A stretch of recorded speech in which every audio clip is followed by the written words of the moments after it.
Hi, I'm Marc Reguera from Microsoft Finance. In a previous video, we show you how you can use a large touch screen to interact with PowerView since PowerView is touch enabled. In this video, we're going to show you how we build the views that we use in that videos, how we got data from a public site, shape it, and use advanced data visualization such as the moving bubbles and big maps. So we're going to use Data Explorer and get some public data. We're actually going to get data from the World Bank. We're going to get fixed broadband internet subscribers by country. So when I'm in Data Explorer in Excel, I can get data from online search using the Bing search engine, but I also can get it from the web, from a specific link. So here it's going to ask me to enter a URL. So what I'm going to do, I'm going to go here and I'm going to click download and right click on Excel file. Copy the shortcut. And I'm going to go back to my Excel and copy that URL in the screen here. So I do Control V. That's the URL to the broadband internet subscribers from the World Bank. And when I click OK, it's going to bring this data in Data Explorer. I'm going to name it Fixed Internet Broadband Users. And I'm going to now look at my data and see if there are things I got to do with the data. So once the data comes up, I notice I have some issues. First of all, the names of the columns, it didn't pick up the first row, which is what I wanted to be the names of the columns. So all I can do here is go to this menu and click Use First Row as Headers. So you're going to see right away, now my columns, the titles are the first row. If I click to the right and look at the numbers, I see they are on the left side, which tells me that these are in text format. So what I need to do is convert all these numbers into number format. I highlight the columns, I click Shift, and I highlight the leftmost. All I have to do is right-click and then change type to number. And now I'm going to change all my statistics that were in text format to a number format. And you can see that the numbers are on the right side of the cell. The other big problem I have is that I have all these columns as years. I want one column for my time, and I want these as rows, as variables in rows. So what I can do is highlight all my columns, right-click, and unpivot. And it's now going to create one column called years, and the years are going to become variables. This is a very important feature because a lot of the public data shows you time series information with dates as columns, and you want to shape it this way. And we're going to call this Fixed Broadband Users. So we're done. Just remember, anytime you shape the data, it records it in a macro. So when you refresh the data, not only you refresh your data from the internet site, but you're also going to run those macros in shaping the data and converting from text fields to numbers. So I'm done. I hit done on the bottom right. And now I have my table.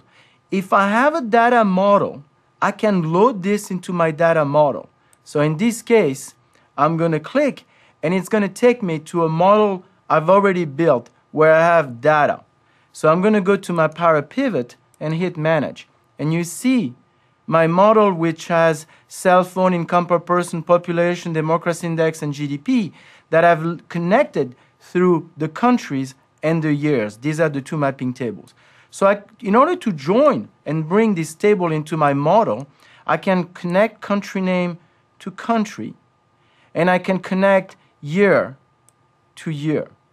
And now I've added that additional table into my model, and I'm ready to build my Power View. So I can save this view, and now I can insert my Power View in Excel. And this is going to allow me to create the views that I've shared previously on a previous video about especially the progress in Africa. So insert, and we're going to hit Power View. So we're going to create two charts here. We're going to create the charts that have been made famous by Hans-Peter Rosling with the moving bubbles, but we're also going to use the capabilities of Bing Maps in Power View.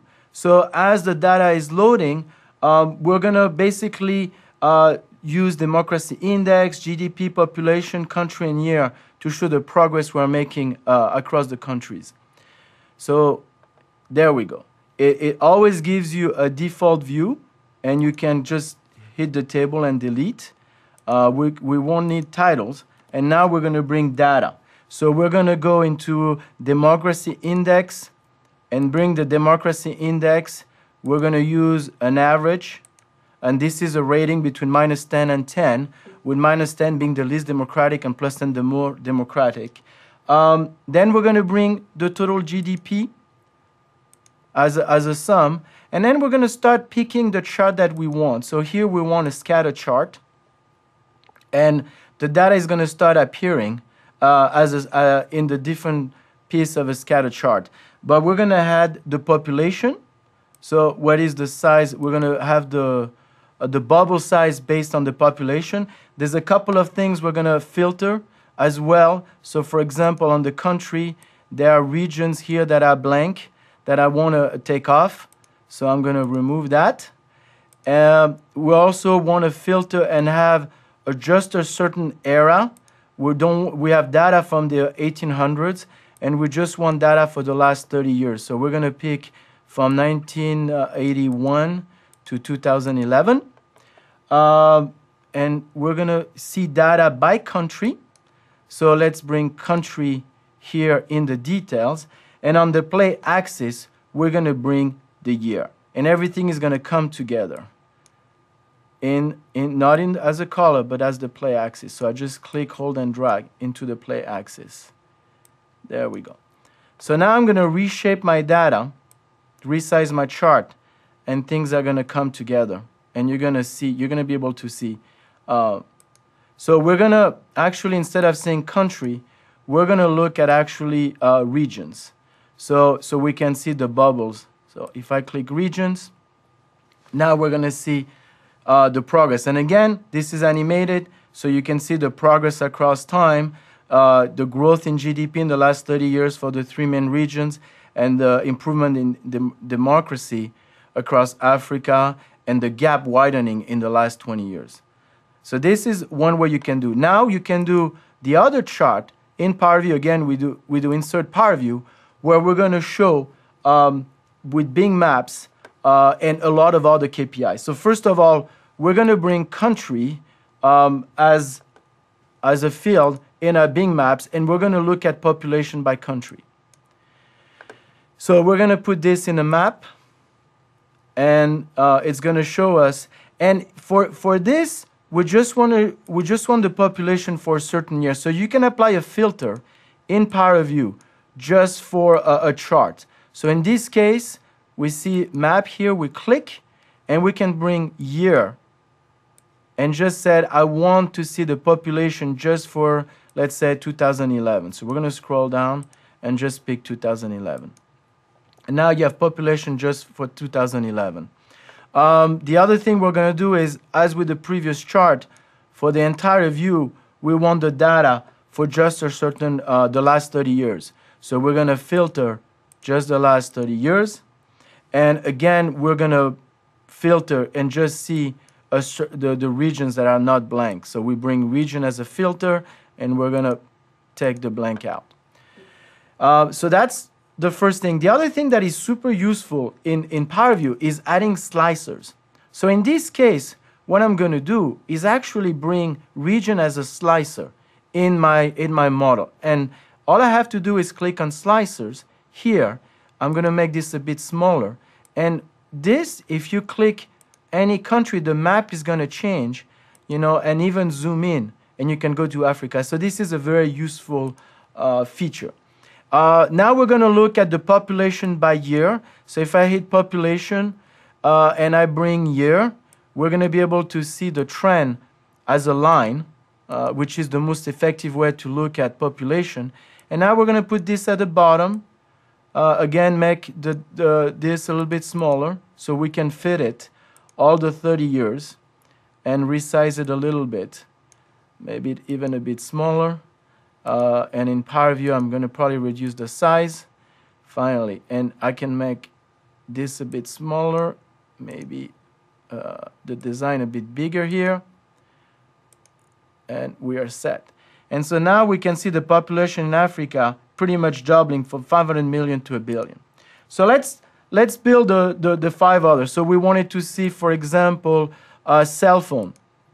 So we can put, this is the amount of cell phone per 100 people. Again, we can bring year in here, and we can put as a simple line. I noticed that obviously the cell phones is a very recent technology, and I have a lot of zeros until I reach the 2000. I can put for that chart a filter for year that only shows me the data from 2005 and over, because there is really, the cell phones is such a recent technology. So I'm going to say, show me just from 2005 and forward. So I'm going to resize this, which shows me that in Africa, the cell phones have increased from 15 per 100 to over 60 in just a few years. I can show now the another metric, which is the fixed broadband users. We put some, we're going to put year as well, the same view as the mobile phone. And as with year, we're going to put for this table a filter for year that just show, again, since 2005. So I just go and click the last 5 years. Very simple to do. And then we're going to see when we change it to a line, again, the trend in this industry for this metric. And we see that now we have nearly 4 million. We're going to add 2 more graphs. So we're going to have sum of GDP, again, by year for the last 30 years as a line. Very easy to do. And we can see that actually we're going to show instead GDP per capita, income per person. So we're going to put income per person, and we can see the progress that Africa has done in the last 30 years in this specific metric. You can see the increase that they have had specifically in the last few years, going from around $2,200 to almost $2,800. And then the last one, we're going to show the democracy index. And so we're going to click a number, show it as an average. And again, we just show it as a year and show it as a trend, as a line. And we're going to see the significant progress that Africa has made as a democracy in the last 30 years. And we can scroll it a little bit to the right. There we go. So in just a few minutes, we were able to get data from a public site, shape it, add it to a data model, and build incredibly powerful views that are fully interactive. So remember, when you click on these bubbles and on these charts, it's all connected. And you can travel the world, go to South America, all this data is connected. You've just seen the amazing power of Data Explorer. You can go to a public site, bring a lot of data and shape it, especially with the pivot on pivot feature. Once you have the data in PowerView, you can use amazing advanced data visualization, such as the moving bubbles and the Bing Maps. The end result is an amazing self-service views that people can interact with. Thank you for watching.